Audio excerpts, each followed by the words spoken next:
After reading the Performance Standard 9 Professionalism and Performance Standard 10 Communications, these two are essential for collaborating with parents, colleagues, administration, and community leaders.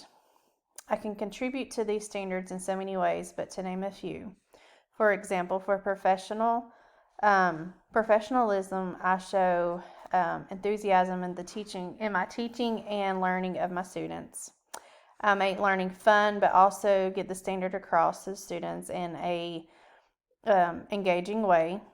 And then for communications, I have an open, warm, inviting classroom for my students, and I make sure that they all know that they are welcome. Communication is a key factor that teachers express with parents, admin, colleagues, and community leaders.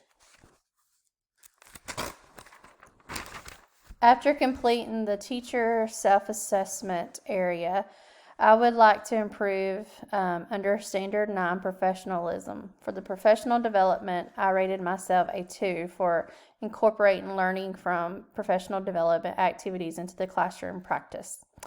The reason I chose this was because when we go to PD, we learn so many new, wonderful ways, and we say that we can do this in our room, but when in reality, how can we fit it all in our daily schedule? So I would like to keep that idea of what I've learned tucked away, so for one time I might be able to use it or incorporate it into my lesson plan that day. But we never, you never get a chance to do that. So I would like to be more efficient in this area and incorporate new professional development into my classroom.